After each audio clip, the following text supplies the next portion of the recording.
I had a really interesting discussion with my nerdy gamer friends about Session Zero the other day, and I was surprised by how differently everyone viewed it.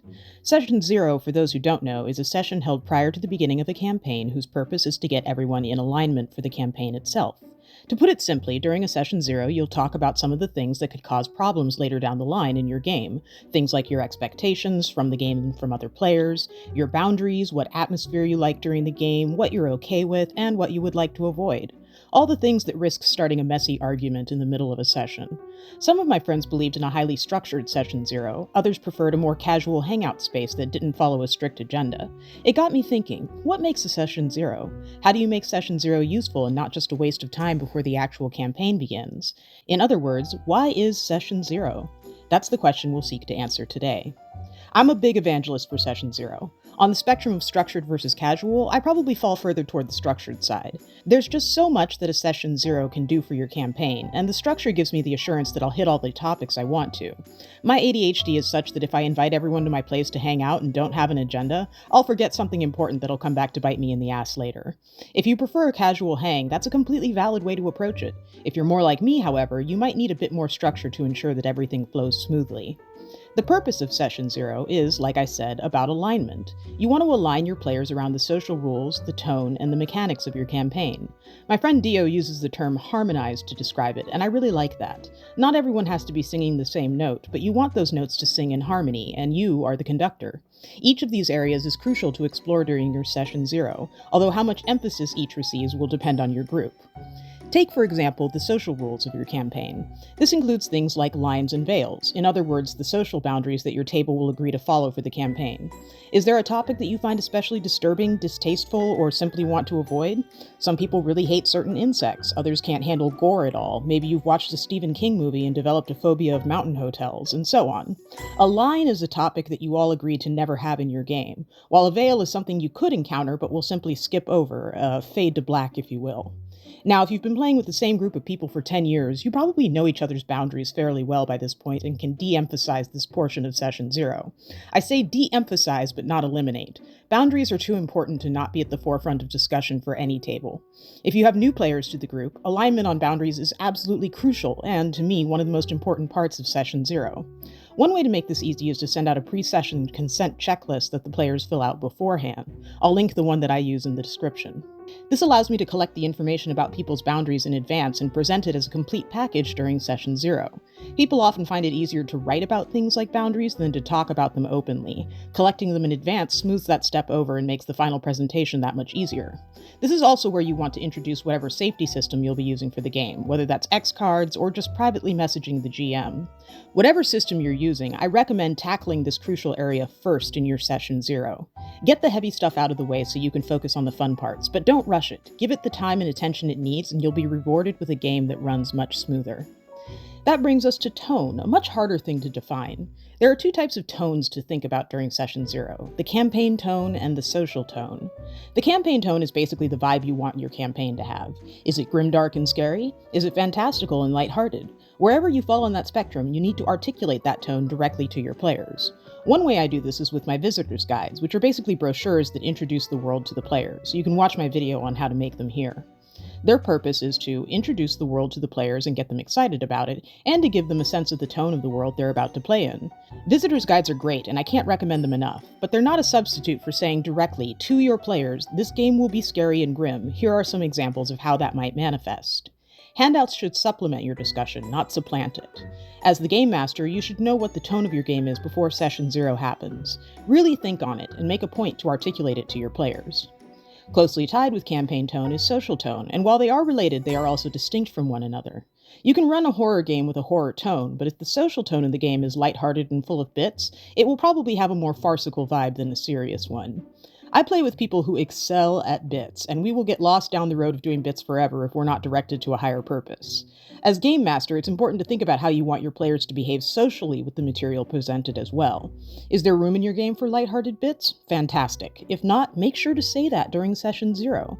Set expectations not just for how players engage with each other, but also for how they engage with the material itself. It might be helpful before Session Zero to make a list of all your personal expectations. Do you expect the players will stay in character throughout sessions? Say that. This is the time to communicate what you want from the players who will be in your game. Don't assume everyone will just get it. We all come from diverse life experience, and things that may seem obvious to you may be revelations to your players. Social tone is hard to articulate, but it is vital to do so if you want to reach that mythical alignment that Session Zero promises. Once you've settled your boundaries and tone, it's time to tackle mechanics. If you're playing a game you've all played before, you probably need to spend less time here than if you're introducing a new system to your players. In the case of a new system, aside from communicating the basic rules, you'll want to ask yourself two important questions. Are these the rules we want to use for the game we want to play? And do the mechanics prescribe player behavior? The first question should be easy enough to answer if you know the kind of game you want to run already. Some games do things better than other games. While you can run a Star Wars game using Dungeons & Dragons rules, there are other systems like Edge of the Empire that might be able to handle your needs better. Generally speaking, though, you've probably already landed on a system before Session Zero. In that case, you want to look at the second question. Do the mechanics prescribe player behavior? In Vampire the Masquerade, the clan you're in comes with a curse that often determines how your character must behave in certain circumstances. In Mothership, as your sanity score decreases, you begin to panic, and that prescribes certain behaviors from the players. I'd argue that every system comes with its own unspoken set of player assumptions. Know your system well enough to know if the mechanics require players to act or do things in a certain way, and go over those mechanics as a group to make sure everyone is on board with them. This segues well into the next section, character creation. Some systems require that characters be built together as a group. For example, in the game Public Access, it is other players who determine the items you have with you in the game. But even systems that don't require co-creation of characters, like D&D or Pathfinder, can benefit from creating your characters together as a group because it further aligns your table around a shared experience. I have a few rules for character creation that are pretty much universal. No lone wolves, and play well with others being the two biggest. It's much easier to communicate expectations like this when everyone is together as a group, but the real joy of shared character creation comes from the connections that the characters build with each other. Oftentimes, two characters will find a way to have a piece of shared backstory, or an NPC they both know that connects the characters in a way they wouldn't be connected otherwise.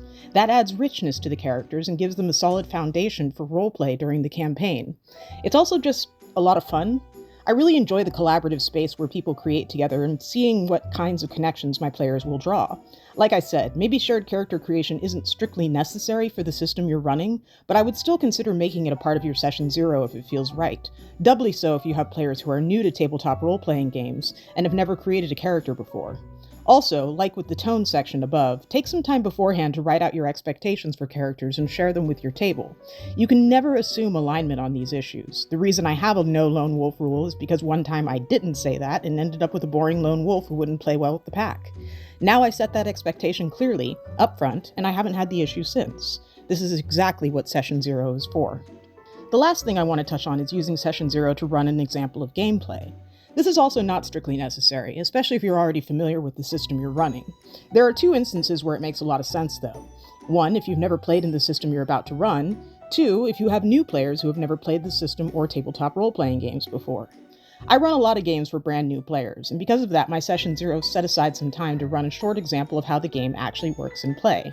This is mainly to get people who have never rolled dice familiar with the fine art of clickety-clacks, but it also serves the purpose of getting everyone at the table excited for the campaign. After all the admin of boundaries and expectations, it's nice to have some actual playtime that shows why we went through all this trouble in the first place.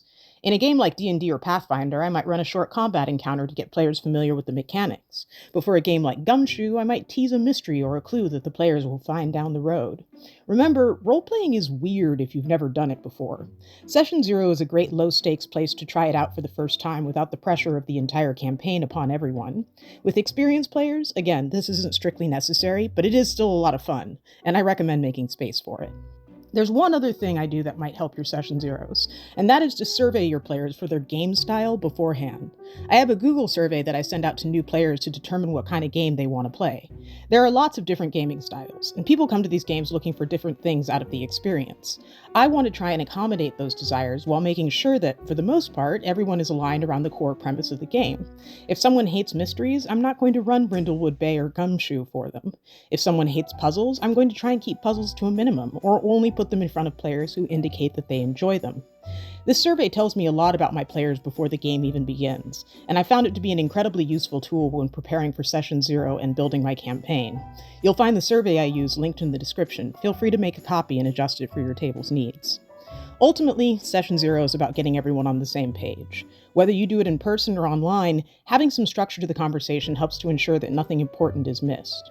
While preparing for your Session Zero, make sure to think about table boundaries, or lines and veils, the tone of the campaign and the tone of the social group, mechanics and how they impact player behavior, and your expectations of the table, of the players, and of the campaign as a whole.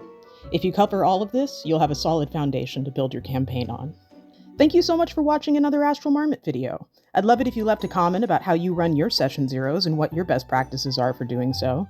Special thanks to my supporters on Ko-Fi.com for supporting this channel and keeping it going. If you like what you're hearing, you can buy me a cup of tea at Ko-Fi.com/astralmarmot. Please do me a favor and like the video, subscribe the channel, and please hit that notification bell so you'll actually know when the next video is released. Thanks again for watching. Go get a glass of water, and may your Session Zeros be the place where everyone harmonizes perfectly.